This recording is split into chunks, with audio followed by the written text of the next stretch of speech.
nosso emocional, do nosso coração, na nossa santificação, na nossa salvação. Por que eu quero falar sobre isso? Porque é uma questão de equilíbrio no ensino. Toda vez eu ensino sobre a graça de Deus, eu ensino sobre a justificação gratuita de Deus, que Deus nos santifica gratuitamente, justifica. E é uma verdade isso. Mas muitas pessoas perguntam assim, mas quer dizer que a pessoa não precisa dar frutos de arrependimento? Não, as pessoas precisam dar frutos de arrependimento. É isso que eu quero falar hoje. Quer dizer, não basta a gente ter uma redenção só em espírito, porque nós não somos só espírito. Entendeu? Quem conhece o meu ensino sabe que eu procuro equilibrar com a Bíblia para que a gente não fique pendendo para um lado só. Eu vou equilibrar um pouquinho sobre isso, mostrando para vocês o seguinte, que a alma humana, eu estou ensinando sobre isso um pouquinho nos meus vídeos devocionais, quem está assistindo vê que eu estou dando umas pitadinhas sobre espírito, alma e corpo. Como são vídeos devocionais, eu não posso entrar em detalhes, porque aí já seria vídeo de ensino, e o vídeo de ensino duraria pelo menos 45 minutos para eu fazer, em cada vídeo de ensino. Mas quem tem visto os vídeos diários, amém? Então vocês estão percebendo que eu tenho falado um pouquinho sobre espírito, alma e corpo, ok? Então por que eu falo sobre isso? Porque o que Deus faz em nosso espírito é algo definitivo, isso é bíblico. A salvação é instantânea no espírito da pessoa. Deus nos regenera em espírito, Ele nos traz um posicionamento perfeito com Ele, né? Mas nós não somos só espírito, nós também temos uma alma e habitamos um corpo. Então hoje eu quero falar um pouquinho sobre um dos maiores aspectos da nossa vida depois do nosso espírito, que é o nosso coração. Que aí já não é espírito. Todo mundo sabe que coração faz parte do quê? Da alma. Ok? A alma é mente, coração e vontade. Ok? Mente, coração e vontade humana. Então eu queria ler alguns textos da Bíblia só para a gente trabalhar um pouquinho isso, para mostrar que Deus exige que a gente tenha um coração nele. Ok? Vou pedir para desligar o celular, nada de Facebook nesse momento. Ok? Please. Pastor, é a Bíblia, não é Facebook não. Ok, mas a Bíblia vai estar aqui. A Bíblia vai estar aqui. Ok? Vamos lá então? O primeiro versículo diz assim: sobre tudo que se deve guardar, guarda o teu coração, porque dele procede as saídas da vida. O que esse texto está dizendo para nós? Está dizendo o seguinte, que tudo que a gente faz, a gente é impulsionado pelo coração humano, e essa é uma grande verdade. O coração, o que é coração? Coração é a sede dos nossos intentos, das nossas intenções maiores, mais poderosas. Coração é o centro das nossas emoções, dos nossos impulsos. Olha como que isso é poderoso, ok? O que a Bíblia está falando é que se a gente não tiver cuidado de guardar essa área, a gente vai ter sérios problemas, porque de lá é que parte todas as nossas atitudes. Vocês concordam com isso da Bíblia? Sim ou não? Se vocês discordam, então eu posso fazer uma pesquisa na vida pessoal de vocês. Quer ver? Quando vocês namoravam e tinham paixão por alguém, vocês eram capazes de levantar 5 horas da manhã para ir ver a pessoa. Hoje em dia, se você não ama mais a pessoa, se o seu coração não está naquilo, fala, pelo amor de Deus, me deixa dormir. Não é verdade? Amém. O cara que está enamorado por uma mulher e ela vai chegar 4 horas da manhã no aeroporto, ele levanta às 2h30 e já começa a se preparar, aleluia, ela está chegando. Não é isso? É verdade isso. É verdade, é. Porque o coração, meus amados, é algo poderosíssimo. É algo que te move. O coração te põe de pé. E se na hora de descobrir que a mãe vem junto, hein, como é que fica? Aí é problema sério. Mas eu quero dizer para vocês o seguinte, porque o meu ponto com vocês hoje à noite é o seguinte: se a gente não tiver cuidado para ter um coração em Deus, a gente vai ter uma religiosidade com Ele. Isso é muito, muito sério. A gente pode cair facilmente na religiosidade. O que é religiosidade? É a mecanicidade da nossa relação com Deus. A gente faz porque a gente eu tenho que ser crente, eu tenho que tal. E isso não é a vontade de Deus para a nossa vida. A vontade de Deus é o seguinte: se você não tiver um coração nele, ele não aceita essa ligação. Embora ele já tenha feito uma obra poderosa no teu espírito, mas ele está querendo que você desperte para a alma, porque você é a alma. O homem foi feito alma vivente. Se você não entender que os seus afetos têm que estar envolvidos com Deus, você vai envolver os teus afetos com tudo, menos com Deus. Certo ou errado? Isso é um fato. Se a gente quiser ser crente de verdade, o coração agora vai ter que estar envolvido. E coração é algo que você determina, não é Deus. Esse é o grande problema do crente. Porque se eu não prego isso, você não desperta, você está sempre esperando que Deus entre em você. Senhor, faz alguma coisa aqui dentro das minhas emoções. Eu preciso de um pouquinho mais de motivação. E Deus não vai motivar ninguém. Se você não tiver visão em Deus, se você não tiver o seu coração nele, né? Nós vamos estudar um pouquinho sobre isso. Então, veja, esse texto fala sobre tudo que você tem que guardar. Guarda o teu coração, porque dele, meu amigo, minha amiga, procede tudo na tua vida. É fato. Procede tudo. É através do coração que a gente percebe as inclinações das pessoas. Ok? O próximo versículo diz assim: isso daqui é um texto do Antigo Testamento, porque era uma lei de Moisés. E eu quero chamar a atenção para isso, porque na lei de Moisés, Deus mandava amar a ele, Deus. Olha que coisa interessante, irmão. Já pensaram nisso? Será que a gente consegue amar alguém por decreto? Agora eu vou desafiar a tua mente, porque isso daqui é um decreto divino. Amarás, pois, o Senhor teu Deus, de que maneira? De todo o teu coração, de toda a tua alma, tá vendo aí? E de toda a tua força. Por que Deus mandou isso num tempo que ninguém nascia de novo? Nesse tempo aqui ninguém nascia do Espírito ainda, não tinha Jesus. O Espírito Santo ainda não tinha vindo. Você já pensou a dureza de cumprir isso? Se hoje nós nascemos de novo e a gente fica naquela, meu Deus, hoje é dia de ir para a igreja, Senhor, eu tenho que dar dízimo, ai meu Deus. Imagina esses caras que não tinham nem o Espírito Santo. Então, para a gente ter um despertamento na igreja, um avivamento, a gente tem que ter noção disso, que é responsabilidade nossa despertarmos de dentro para fora. Está entendendo isso? A gente não é só espírito, e portanto a gente tem que trazer a emocionalidade para Deus, a gente tem que ter fervor para Deus, a gente tem que stir up, né, o nosso coração para com Ele. Stir up em inglês significa dar uma mexida, a gente tem que se mexer por dentro, a gente tem que se estimular para Deus, a gente não pode ser passivo. Esse é o ponto de Deus. Porque se você se mantém na passividade, Deus não age em você, né? Está ficando claro? Ok. O próximo texto diz, esse texto é muito interessante porque diz que Deus mandava uma maldição sobre Israel pelo fato dele não se alegrar nele. Olha que interessante. Todas essas maldições, Deuteronômio 28, todas essas maldições virão sobre ti e te perseguirão e te alcançarão até que sejas destruído. Porquanto que não ouviste a voz do Senhor teu Deus para guardares os mandamentos e os estatutos que te ordenou. Versículo 47. Porquanto não serviste ao Senhor teu Deus com o quê?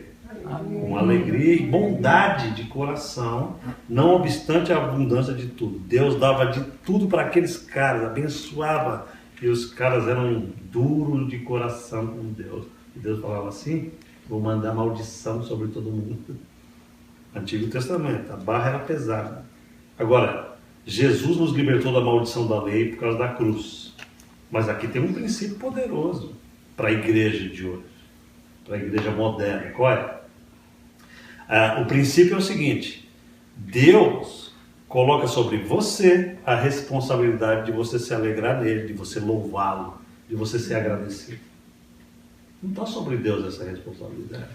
Se os caras eram amaldiçoados porque eles não se alegravam com as bênçãos que Deus mandava sobre eles, isso significa que nós hoje temos a responsabilidade de termos essa atitude com Deus. Senhor, eu quero te louvar, o Senhor tem sido bom comigo, o Senhor tem me dado uma bela de uma esposa, ali ela, o Senhor tem abençoado a minha casa, o Senhor tem, sabe? Você acha que isso não vem de Deus? Ou vem só do teu suor? Já você vai ver que isso não vem só do teu suor. Tem um texto aí adiante que você vai ver que não vem só de você. E se você não colocar o seu coração nisso, você endurece o teu coração para com Deus e você tem sérios problemas. Não porque vem maldição, sobre a tua cabeça, mas porque você enfraquece com Deus. Deus permanece o mesmo com você, mas você não permanece o mesmo com Ele. Eu duvido que você permanece o mesmo amor com Deus sem você estar se estimulando todos os dias na direção dele. O pecado e a carne te afastam de Deus facilmente. O mundo, então, nem se fala. Não é isso? O mundo é um anti-Deus. Se você passar o dia inteiro vendo televisão, o seu coração vai ficando naquilo. Sim ou não? É claro que é verdade isso. Coloca o teu coração só no time de futebol. Você vai ter paixão pelo time de futebol. E Deus, zero. Então, aí quando o crente nasce do Espírito, mas ele não trabalha a alma e o coração, ele comete muitos erros que podem ser relacionados às idolatrias do Antigo Testamento. Tem muito crente que idolatra um time de futebol. Eu não sou contra você gostar de futebol. Entenda direito. Eu sou São Paulino. Eu gosto do São Paulo. Gosto quando ele ganha. Mas, pelo amor de Deus, eu não faço disso um culto para a minha vida. Esse é um exemplo que eu estou dando apenas. Futebol é só um exemplozinho. A gente pode ter paixão por todas as coisas desse mundo, mas se a gente não colocar o nosso Deus em primeiro lugar, a gente está em erro. Esse é o ponto. Amém, irmãos? Está dando para chegar até o fim? Aperta o cinto de segurança e a gente já chega lá no fim. Deuteronômio 6,6, Deus dizia o seguinte, ó, essas palavras que hoje te ordeno estarão aonde? No teu coração. Sabe por quê? Porque se você não puser a palavra de Deus no fundo do teu coração, ela não sai para fora com o poder que Ele quer. Fica só na área da razão. Fica aqui na superfície. A palavra de Deus não é para estar na superfície da cabeça. É para entrar e fazer parte dos meus mais profundos valores espirituais. Não é uma bênção isso? Por exemplo, quando é que eu sei que os valores divinos estão dentro do meu coração? Sabe. Quando que eu sei? Leila é uma excelente aluna. Quando é que eu sei que os valores da palavra já estão fazendo parte da raiz do meu coração? A sua atitude, a sua maneira de Muito ser. bem. É quando eu sou confrontado pela vida e a vida não consegue fazer aqueles valores mudarem. Eu mudo aquilo, mas aquilo não me muda. Aí a palavra de Deus está com raiz. Você vai contra o mundo. Você vai ter que ir contra aquilo que vai contra o teu mais profundo valor, porque já está no coração. Tudo aquilo que está no teu coração, você não muda fácil. Duvido.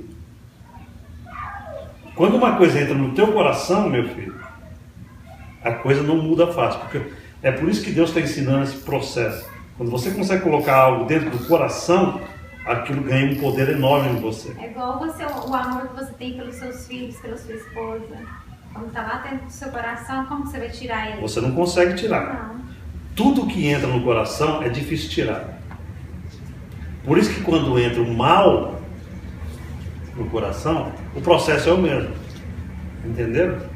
Quando eu começo a idolatrar ou ter prazer naquilo que não é de Deus, eu estou colocando aquilo dentro do meu coração no lugar dos valores de Deus. E aí eu vou ter sérias dificuldades com Deus, porque a coisa já entrou no meu coração. Enquanto está só no nível da razão, é fácil, a gente lida.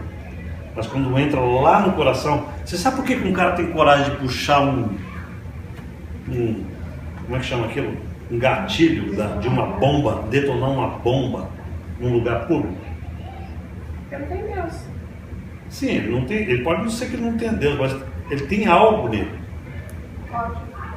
Ele tem alguma coisa aonde? A existência de No Deus. coração. No mais profundo do coração dele, ele acredita que se ele se explodir, ele tem favor com o Deus dele. E ele acredita tanto naquilo que ele dá de 10 nos crentes em Jesus Cristo. Porque o crente em Jesus Cristo, é lógico que não deveria se explodir para matar ninguém. Mas ele deveria estar disposto ao seguinte: eu estou a ponto de ser explodido por causa do nome de Jesus. Quando o cara chega nesse ponto, é porque ele está dentro do coração dele a mais poderosa das Mas crenças. teve um rapaz de 17 anos que foi executado, ia ser executado porque ele não negou a Jesus. Então, mas quando uma pessoa faz isso, É porque no coração delas, Jesus virou uma realidade. Você fala, pode matar que ninguém tira Jesus de mim. Isso aí é coração, não é mais cabeça. 17 anos. Então vocês estão vendo aqui, tanto para o mal quanto para o bem, o princípio é o mesmo. O islâmico que se explode e o crente que fica firme até a morte com Cristo, tem algo dentro da onde? Coração. Coração é algo poderoso. Uma mãe que se deixa queimar no fogo para salvar um filho do incêndio, coração. O aluno fala assim, não meu filho, você vai e eu fico. Eu quero chamar a atenção para vocês disso, porque isso sim é poder divino, do espírito para a alma. Porque enquanto a gente está lidando somente com a tese de que nós somos regenerados em espírito e em verdade, aleluia, glória a Deus, que é uma grande verdade, e a gente não traz o coração para Deus, a gente está absolutamente aleijado do ponto de vista divino. Porque Deus não te comprou apenas para você ser salvo em espírito. Deus quer que a gente seja integrais neste mundo que a gente está vivendo, aqui e agora. Nós temos obrigação de termos um coração envolvido com a obra de Deus, com Deus e com todos os valores do reino de Deus. Está sendo claro? Então vamos para o próximo texto. Diz assim, Deuteronômio 8, versículo 11 em diante, né? Guarda-te, não te esqueças do Senhor teu Deus. Percebe como que Deus está colocando essa responsabilidade no homem e na mulher. Não te esqueças de Deus. É você que tem que lembrar dele. Ele não precisa ficar lembrando de você. Não cumprindo os seus mandamentos, e os seus juízos e os seus estatutos, que hoje eu te ordeno. Para não suceder o quê? Que depois de você ter comido, estiver farto, depois de haver edificado boas casas, morado nelas, casa com 5 suítes, né? Carrão de primeira, maravilha, aleluia, Deus te deu tudo isso.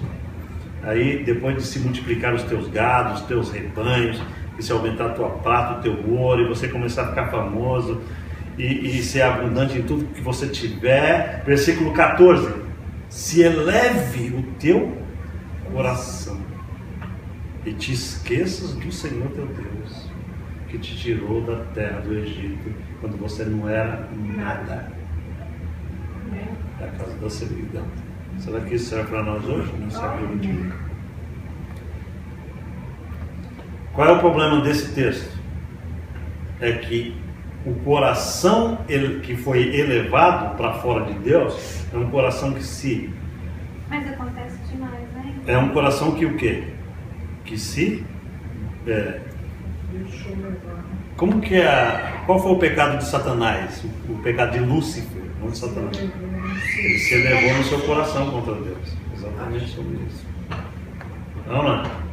Mas ele não achava que ele era mais superior que Deus? Ele achava que ele era o cara, porque ele era todo bonito, mas Bonito. tudo ele tinha recebido de quem? De Deus. Essa síndrome aqui é a mesma de Satanás. Irmãozinhos, preste atenção nisso, é muito importante. Deus quer que o crente remido, lavado, santificado, abençoado, ele tenha noção de que todas as coisas vêm só dele. Deus merece toda a honra, toda a glória. A gente não tem direito de ficar com 20% disso. Pastor, você está pegando sério hoje. Mas é o que tem que fazer. Amém? Nós não podemos ficar com a glória que pertence a Deus. Se alguém te pergunta assim, você está bem? Estou, glória ao Senhor. Você tem saúde? Aleluia, Deus me tem dado saúde. Aponta para o holofote dele. Tira o holofote de cima de ti. Amém? Ele merece honra, ele merece glória. A tua família é abençoada, sim, o Senhor tem me dado. Coloca Deus em tudo, não tenha vergonha de falar de Deus. Né? Se alguém te fala, como vai? Fala, sou abençoado. Em vez de falar, vou bem, obrigado, fala, sou abençoado. Tem muito americano, crente, que fala isso. How are you? I'm blessed. Yep. Não? Nunca ouviu isso? Os caras têm esse mindset. Crentes de verdade, né? É engraçado que principalmente os negros. Eles falam muito isso. Marcelo, can you get some water, please? Thank you. Até aí tá dando para pegar? Qual é o ponto central da lição de hoje? O ponto central é, a responsabilidade é só nossa. Somos nós que cultivamos o nosso coração numa base diária. Ok, irmãozinho? Se você não cultivar o seu coração vai ser cultivado por algo. Porque a gente não é neutro. Obrigado. Thank you. A gente nunca está em neutralidade. Isso é muito importante que eu estou falando para você. Nós nunca estamos numa posição de neutralidade. Ou a gente está sendo influenciado, ou a gente está influenciando. Você nunca está neutro. Ou você está trabalhando o seu coração para Deus, ou o inimigo está trabalhando o seu coração para Ele. Foi claro isso ou não? Não tem neutralidade nesse campo. Ou a gente trabalha proativamente na direção de Deus todos os dias, ou a mente da gente é levada por todo tipo de coisa que vem na mente. Seja Satanás atacando a nossa mente, seja os nossos próprios erros, seja qualquer coisa do mundo. O mundo está podre. O mundo está podre. Esses valores que passam nas televisões, na mídia, meus irmãos, cuidado com essa miséria, porque isso estraga o teu coração e te leva para longe da verdade. Amém? Te leva para longe. Não brinca com isso. O apóstolo Paulo diz assim, ó, não vos enganeis. As más conversações corrompem os bons costumes. Não se engane. Coisa ruim estraga você, meu filho. Conversa errada te estraga. Não brinca com isso, não. É um pouquinho hoje, um pouquinho amanhã. Aquilo vai te corroendo, corroendo. E daqui a um mês, um ano, você está outro. Eu conheço gente que estava indo bem com Deus, bem, e hoje está mal, porque foi little afastado dos caminhos do Senhor. Dou glória a Deus, porque hoje vocês estão aqui, hoje à noite. Esse texto aqui é muito forte. A gente tem que ter muita noção de que todas as coisas que a gente consegue, os caras que não são crentes, eles pensam da seguinte maneira: eu conquistei isso pelo meu suor, isso aqui é meu. E Deus fala assim, deixa comigo que eu vou mostrar como que eu devo ser glorificado na tua vida. Porque o teu suor é de Deus. O teu esforço é dele. A tua inteligência é dele. Ele é proprietário da tua inteligência. Ele é proprietário dos teus movimentos. Deus teria o poder de te paralisar, mas Ele não faz isso por graça, não é isso? Ele teria, vamos tirar uma respiração desse orgulhoso. Deus não faz isso com a gente. Assim, Ele tem misericórdia porque Ele espera que a gente tenha o quê? Reconhecimento das coisas dele. Amém?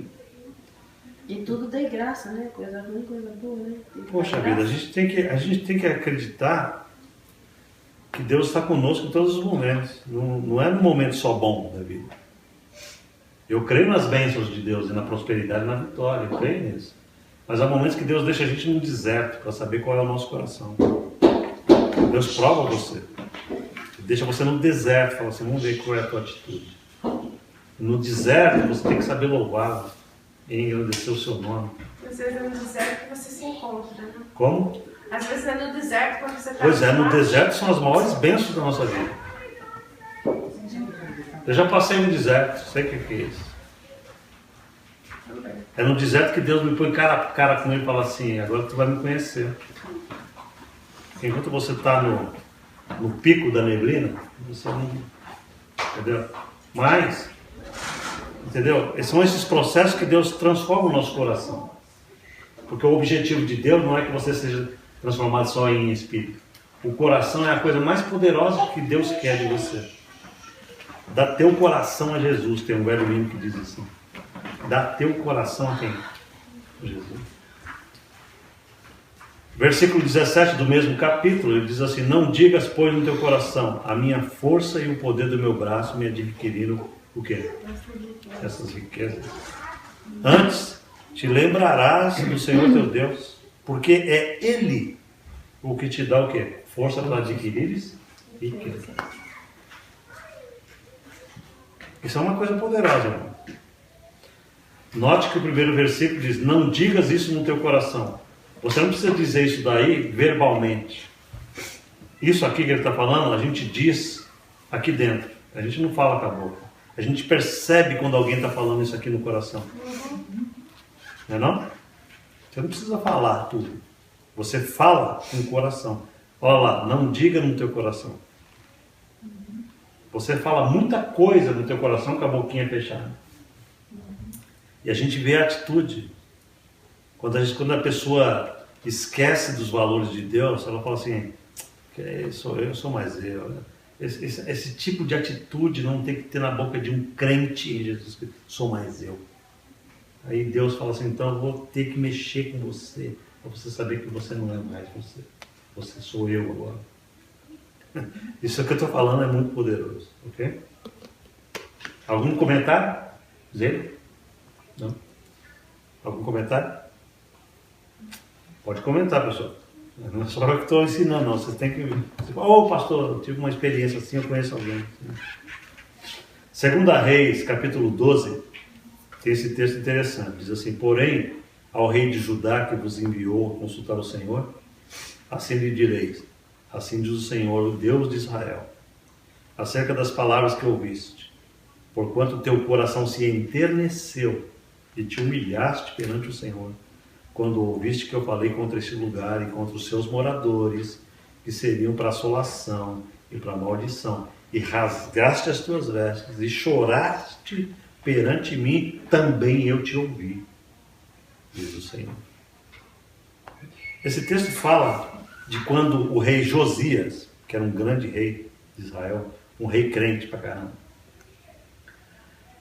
Deus, por causa da desobediência do povo, da rebeldia e da idolatria do povo de Judá, Deus falou o seguinte, mandou um profeta dizer que ia trazer grande assolação contra Judá. Né? E o rei Josias ouviu isso e mandou consultar uma profetisa que tinha chamada Hulda, para saber o que ele deveria fazer como rei. Ele se humilhou, chorou e rasgou as vestes. Senhor, tem misericórdia.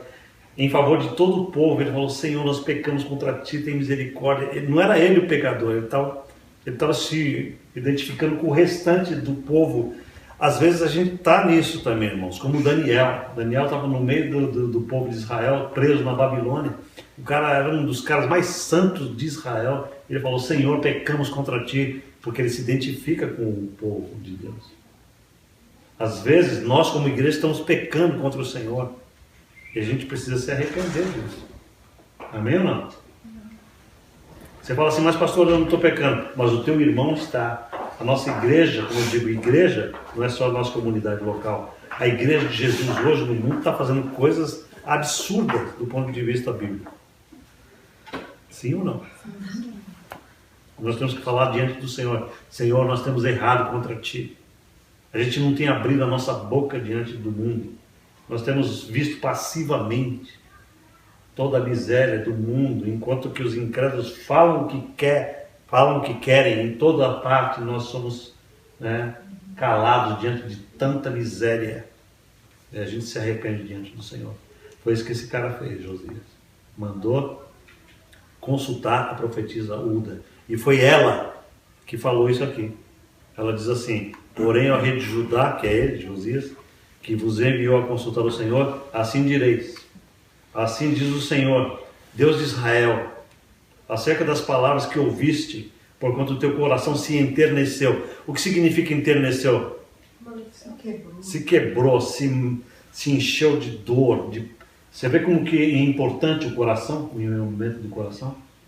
Se ele tivesse ouvido aquelas palavras de Deus, ele tivesse mascado chiclete, no bom sentido, né? Mascado chiclete porque tem gente que quando ouve coisa séria, não está nem aí, né? Entendeu? Não, mas o coração dele foi envolvido. Eu não estou contra o chiclete, não. Só estou falando da atitude, porque tem seriedade na coisa, né? Ele fala assim, não, é sério isso, eu vou chorar diante do Senhor. Só cuspir o chiclete não, mantém na boca. Mascando chiclete.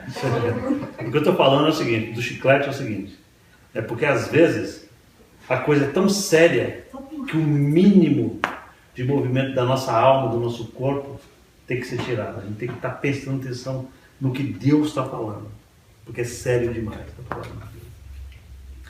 E ele diz assim, porque o seu coração se enterneceu, eu não vou fazer mais isso, porque eu sou um Deus que quando eu vejo o teu coração se enternecer, se quebrantar, chorar, se humilhar, eu me arrependo do mal que eu vou fazer. Amém? Eu me arrependo de corrigir você. Deus está falando conosco hoje, né? Ele tem poder de te quebrantar, mas ele não faz se você se arrepende, se chora. Aí que está o coração. Acho que foi com a Leila outro dia, que a gente estava aqui numa aula passada, ela falou assim, mas pastor, porque eu estava ensinando sobre espírito, lembra? Ela falou assim, então quer dizer que se a gente chorar, Deus não ouve, aí entra essa parte, né?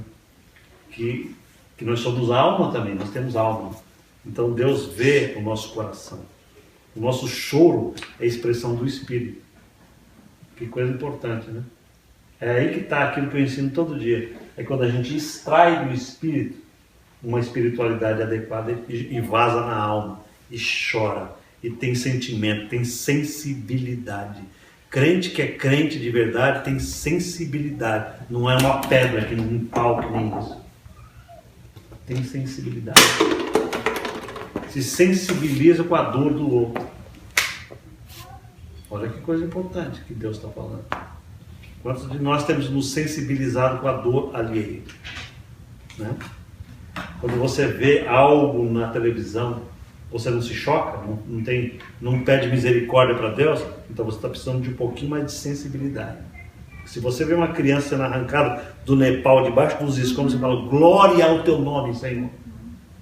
Isso aí é a espiritualidade do coração. Você não precisa estar dentro de uma igreja para você ser crente. A tua vida está sendo trabalhada por Deus diariamente naquilo que você ouve, escuta, fala e é tocado. Amém ou não? Amém. É isso aí. Aí, no versículo, em Mateus, né? Aqui já é Jesus, né? Jesus dizendo aqui do coração, olha assim, não acumuleis para vós outros tesouros sobre a terra, onde a traça e a ferrugem corroem, e onde os ladrões escavam e roubam, mas ajuntai para vós outros tesouros no céu, onde traça nem ferrugem corrói, e onde ladrões não escavam nem roubam. Por quê? Porque onde está o teu tesouro, aí estará também o teu coração. Poxa, isso é uma coisa tremenda. Número um, para você não entender errado o que Jesus está falando. O que Jesus está falando aqui não é que você não pode ter poupança.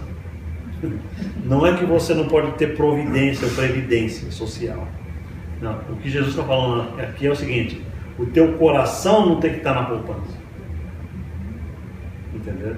Você pode ter poupança, porém, além da poupança, você tem que estar fazendo algo para o reino, que é onde o teu coração está. Você está acumulando tesouros no céu quando? Quando você não tem só poupança, mas você abençoa a vida de outros. Você está juntando tesouros no céu. Entendeu? Qual é a proporção disso? Não sei. Isso é com você. Mas preste atenção. Aqui eu vou falar uma área financeira, é só um parênteses para você entender como que a Bíblia fala de dinheiro também. Quantos acreditam que a Bíblia fala de dinheiro? Uma vez criticaram um pastor, porque o pastor era empresário, ele não vivia da igreja. Ele não recebia salário da igreja, porque ele era muito cheio do dinheiro da companhia dele, do trabalho dele. O que ele fazia? Ele dava quase 90% do ganho dele, da companhia dele, para a obra missionária do reino de Deus. Só que o que sobrava para ele era muito dinheiro dos 10%. E o cara só andava de Lamborghini. Entendeu? Aí eu pergunto para os irmãos o seguinte, o cara que está vendo ele andando de Lamborghini, sabendo que ele é um pastor, ele vai criticar um cara desse sem saber o background do que ele está fazendo para o reino de Deus? É certo? Não, porque se você for visitar a vida dele na intimidade, você vai ver que aquilo que sobrou para ele comprar os carrões que ele tem, não se compara com aquilo que ele está dando para o reino de Deus e para as pessoas. Então existe uma proporcionalidade na mente de Deus, sempre existirá uma proporcionalidade entre aquilo que você abençoa e aquilo que você fica para você. Entenderam isso? Porque aí sim é que a gente vê onde é que está o coração do cara. É o que Jesus está falando nesse texto. Onde está o teu tesouro, aí está o teu coração. O segundo princípio que a gente aprende aqui é o seguinte: as coisas que você mais valoriza é onde está o seu coração. Isso não é fato? Tudo que você valoriza demais. Comece a observar a vida das pessoas em geral, que estão ao seu redor. Você é capaz de dizer como Jesus, onde é que está o coração dela. Onde é que está o tesouro dessa pessoa. Observe o que ela gosta. Observe o que ela fala. Observe o que ela gosta de fazer. E você fala assim, essa pessoa tem um coração nisso. Não é questão de julgar, é questão de perceber. Está entendendo isso? Se eu sou um cara que eu só falo de sexo, por exemplo, onde é que está o meu tesouro? A cara do Nelo me deu a resposta. Está aí, né, pastor? Não é verdade? Você só abre a boca para falar daquilo, né? De sexo, por exemplo. Ou de futebol, ou de mulher, ou de... Entendeu? Aí eu percebo o seguinte, que o meu coração está naquilo. Ali está o meu tesouro. E não tem como negar isso. O meu tesouro sempre vai se revelar aonde eu estou tendo maior interesse. Aí Jesus falou o seguinte, esse é um bom sinal, porque aí é um termômetro para você saber onde é que você está com o seu coração. Dá para mudar isso. Se eu percebo que o meu coração está mais ligado em certas coisas do que em Deus, aí Deus está me dando um sinal que eu posso mudar. Amém? Deus faz com que você hoje, nessa sala, faça uma análise. De onde está o teu coração? Numa base diária. Deus não é um Deus que proíbe você. O tempo da lei é do tempo passado. A vontade de Deus não é proibir você. Na graça não funciona assim. Sabe como é que funciona nesse tempo da graça? Deus quer que você se analise e fale por você mesmo. Senhor, eu determino por mim mesmo que eu colocarei meu coração no Senhor. É isso que Deus quer de nós. Não é lei, é graça. É resposta àquilo que Deus fez por nós. Não é maravilhoso? É maravilhoso porque é resposta, não é mais obrigação. Deus não vai te obrigar a fazer nada. Ele espera que você se entregue. Que coisa preciosa. Amém? E no capítulo 6 de Lucas 45, ele diz assim: o homem bom, do bom tesouro do coração tira o bem. E o mal, do mau tesouro tira o mal. Por quê? Porque a boca fala aquilo que está cheio, o quê? Do coração. Aqui é outro aspecto importante. Analise o que as pessoas falam e você dá o retrato dela certinho do que está no coração dela. Se ela só fala palavrão, o coração está limpo, certo? Se ela só fala fofoca, então ela é uma pessoa confiável. Não é questão de julgar, é questão que Jesus fala assim: a boca fala da abundância do que tem dentro do coração. Acabou, é uma verdade. A gente acaba soltando aquilo que a gente manda para dentro do coração. Agora aí é outro termômetro, porque com a minha boca eu sei o que está dentro do meu coração. E conforme eu falo, uau, Senhor, minha boca está revelando o que tem aqui dentro. Aí eu tenho condições de mudar. Isso não é mal. É um termômetro bom. Quantos creem nisso? Deus não está te condenando também. Ele está falando, opa, agora você está vendo o que está aí dentro. Está vendo? Muda isso. Para o teu benefício. Não é para o benefício divino. Deus não é aumentado com a tua mudança. Deus não aumenta. Deus não cresce com a tua mudança. É você que cresce. É você que... Aleluia. Estou vendo como é que eu sou, Deus. Eu estou me analisando.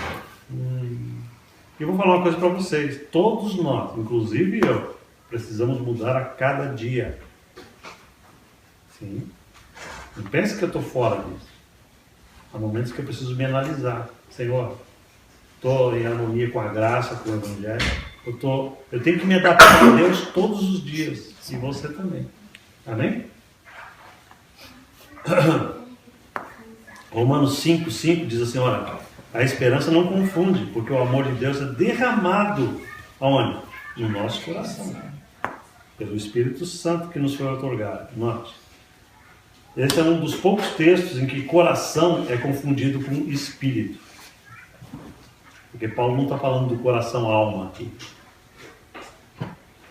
esse é um dos poucos textos em que a palavra coração não pode ser identificada com alma. Paulo está falando do Espírito. Ok? Deus derramou pelo Espírito Santo o amor de Cristo dentro do nosso espírito. E é fato, nós já temos esse amor. Agora a gente precisa cavar lá dentro e trazer para fora, porque a gente já tem todos os recursos do amor dentro do nosso espírito. Você sabia que no teu espírito você ama perfeitamente? É. Mas pastor, na alma eu não amo. Então aprende a sugar, a chupar, a drenar isso de dentro para fora do seu coração, alma, do seu coração afeto. Fala, Senhor, eu tenho dificuldade com tal pessoa. Traz de lá para dentro agora, tá entendendo? Porque a gente não tem a desculpa de dizer assim, eu não consigo amar. Não, porque no Espírito você já tem esse poder. Entendeu? Isso significa que é fácil amar as pessoas com a alma, com o coração alto? Não. Não significa. Nós precisamos de uma coisa sobrenatural do Espírito Santo, sim ou não? O verdadeiro amor é sobrenatural. É aquele que você ama pessoas que não são amáveis. Ama com amor incondicional quem não merece. Agora, sempre lembrando que esse tipo de amor não significa gostar ou ter simpatia. Eu sempre falo isso para vocês, porque vocês falam assim, pô, pastor, Deus pede uns negócios da gente que não dá. Não. Amar significa ser bom para com alguém. Não significa ter empatia ou simpatia. Sabe por quê? Porque nem Jesus tinha simpatia por todo mundo. Ele amava todos. Esse amor seria você não desejar o mal daquela pessoa. Não somente isso, porque se você não deseja o mal, essa é uma forma passiva de amar. Mas também tem que ter uma forma ativa de amar. E querer o bem dessa pessoa. No caso, por exemplo, no caso de uma pessoa que te fez um mal, por exemplo, ela te prejudicou. E agora ela vem a você na condição de necessitada de você. E você, na posição de superior agora, não pode falar assim, agora é minha vez de triturar essas coisas. Não, você tem que ser boa. Em Cristo Jesus. Uhum. Você tem que ter um coração, Senhor, pela carne eu pisaria nesse fulano, mas pelo Espírito. Aí você vai no recurso do Espírito e traz para o seu coração aonde? Pela graça de Deus, eu vou ajudar essa pessoa. E quando você faz isso, o Espírito Santo te capacita na hora. Deus nunca chega atrasado. Ele sempre vai te dar, naquele momento, a capacidade sobrenatural dele. Amém. É bem isso mesmo. Eu li tantas histórias. Uma das histórias que eu li foi da Corrie ten Boom, que era aquela senhora que foi... Nossa, a família toda foi destruída nos campos de concentração nazista. E um dia, depois de muitos anos, ela se encontrou com o carrasco nazista que matou os pais. E o cara tinha se convertido a Cristo. E ela contando na história do livro. Você precisa ler um livro dele. E o cara chega para ela para pedir perdão. Estica a mão para ela, me perdoa. E aquele ódio está dentro da alma dela. Juntamente com o amor do Espírito. E ela fala, Senhor, eu não tenho capacidade de perdoar esse homem. Mas se o Senhor me dá essa capacidade agora, eu vou perdoá-lo. Está escrito no livro dela. Ela deu o passo da fé. Ela esticou a mão para ele assim, quando pegou na mão dele, o poder de Deus veio sobre ela de uma forma tão inundante que ela chorou, os dois choraram. Os dois chorando. Isso é uma coisa sobrenatural, porque do ponto de vista natural, aquilo não aconteceu. Agora, isso é o que eu estou falando aqui. Isso aqui não é brincadeirinha de rodinha de criança. Esse é um dos pontos mais poderosos do Evangelho. Esse tipo de perdão. Isso é coisa que não é teologia, não é discussão doutrinária. Está entendendo? Enquanto a gente não chega nesse ponto, a gente não é crente de verdade. Que é esse ponto de não somente não querer o mal para alguém, mas também ser ativo na direção dele. Isso aí é só Deus que faz.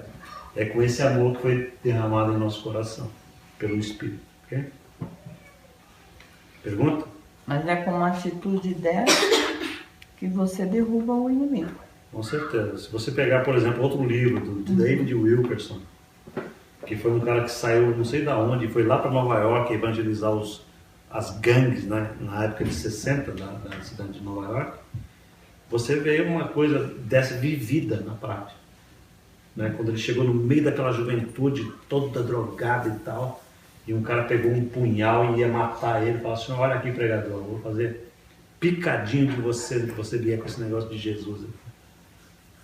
E ele, cheio do Espírito Santo, falou assim, você pode picar eu aqui na sua frente, que cada pedacinho meu que cair aqui vai continuar te dizendo, eu te amo em nome de Jesus. Quando ele falou isso, o poder de Deus entrou no cara, o cara se quebrantou e chorou tremendamente. Falou, eu aceito esse Jesus, porque eu nunca tinha visto isso. Tá vendo como que é as coisas? O amor é uma das coisas mais poderosas do planeta. Se não é a mais poderosa, eu acho que é a mais poderosa. É mais poderosa do que a bomba atômica, o amor. Porque destrói as mais poderosas armas de Satanás. Amor é algo poderoso. Se o mundo tivesse amor, não teria todas essas coisas que acontecem. Certo? Você está vendo na televisão, no noticiário, coisas absurdas que acontecem. De mãe jogar criança pela janela e outras coisas loucas, né? Onde é que está o afeto do coração dessas pessoas? Se é que existe. Agora, nós que somos de Jesus, irmãozinhos, nós temos que dar passos a mais nessa área, em relação a Deus e em relação às pessoas. Mas eu tenho uma opinião a respeito disso. O que está acontecendo hoje nada mais é do que Jesus falou que ia acontecer há 2000 anos atrás. Ele falou com os apóstolos. Mas porque ele previa... Antes na minha vinda, mãe vai matar filho, filho vai matar mãe, vão ter sexo onde não é para ter, explosão, violência, confusão, terremoto, peste. Isso Jesus falou. É mistério que aconteça. Vai acontecer e vai piorar. Não vai melhorar. Então, eu, não sei vocês, mas eu, toda vez que vejo uma coisa dessa, eu digo amém. Porque eu sei que ele está próximo. Porque se ele falou há 2000 anos e 15 atrás para os apóstolos, eu não acredito que ele estava brincando com os apóstolos. Ele ainda falou mais. Eu não posso falar tudo. Eu tenho muita coisa para falar para vocês. Mas se eu falar, vocês não vão aguentar. Então, quer dizer, a coisa ainda vai piorar mais ainda. Então, não se assuste. Se você vê filho jogando mãe... Outro dia eu vi uma coisa que me assustou. Uma mãe desmaiou não sei aonde e o próprio filho abusou dela sexualmente. Nós estamos vivendo dias maus que o próprio Jesus falou que ia acontecer e não tem saída. Agora é o seguinte. Eu não sei se você... Porque a gente tem que fazer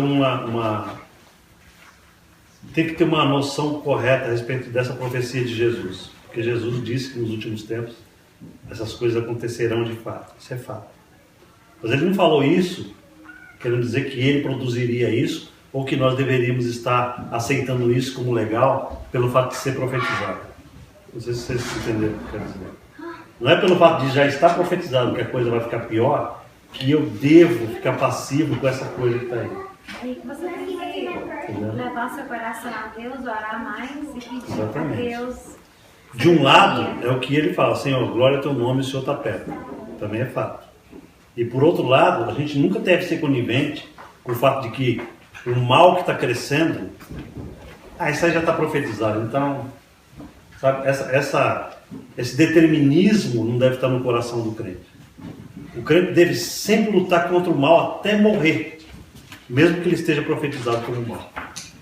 Foi claro, não? Está profetizado como mal, mas eu estou do lado de Deus. E eu vou lutar contra o mal. Vamos ler o último versículo. Vamos lá. Essa foi boa, gostei, Pedro. O último versículo diz assim: olha, aquele que possuir recursos desse mundo e vir a seu irmão padecer necessidade e fechar o quê? O olho, o coração. Como pode permanecer nele o amor de Deus? Então, eu sou salvo em espírito. Eu tenho a vida eterna em espírito. Mas eu vejo meu irmão padecendo necessidade e eu ignoro isso. Está havendo uma grande discrepância entre aquilo que eu sou em espírito e aquilo que Deus espera que eu seja no total, na integralidade do que eu devo ser. É fácil. Deus se agrada daqueles que colocam a salvação do Espírito para funcionar através de todos os aspectos do amor, da misericórdia, da graça, da ajuda, da bênção. Porque é assim que funciona a salvação. Salvação é integral. Espírito, alma e corpo e dinheiro e bens. Amém, irmão? Isso aqui é fundamental que Deus falou para eu falar para vocês hoje. Fundamental para a gente entender que se a gente não colocar em prática a fé que a gente tem, é aquilo que Tiago fala, a nossa fé é morta. A fé sem obras é morta. Não adianta eu falar que eu tenho fé se eu não tiver prática do que eu estou falando. Então, o que aconteceu, uma amiga minha me ligou para falar de uns problemas dela, aí ela me contando. Na hora que você está escutando, você pega o partido da pessoa e fica com aquela raiva do que está acontecendo. Aí, quando você tem que ter sabedoria, quando alguém te liga para te dar, sabe, para você dar uma palavra, aí no momento eu falei assim, aí eu falei uma coisa muito errada para ela, sabe? Eu falei assim que ela tinha que ligar pra menina e falar isso, isso. Aí depois, sabe quando você vem e fala assim, Jesus, isso não é um procedimento de uma cristã, a pessoa vem ligar e pedir falar um conselho, eu tô te dando um conselho totalmente de acordo com a tua palavra, sabe? Aí eu falei assim, aí você percebe que a boca fala que tá cheio. Isso. Aí eu peguei e falei assim, peraí, vamos voltar aqui. Aí eu falei assim, não, você não vai fazer isso, não escuta o que eu falei, eu agi pelo curso, dá essa vontade, realmente é essa vontade que a gente tem. Né? Eu falei, expliquei pra ela, mas você vai fazer assim, assim, assim, falar assim, assim, assim. Não faz do jeito que eu te falei. Apaga tudo. Bom, pelo menos você teve uma segunda atitude correta. Mas é difícil, não é? Às vezes é difícil. Às vezes você tá por o fato de Você realmente teve essa segunda atitude?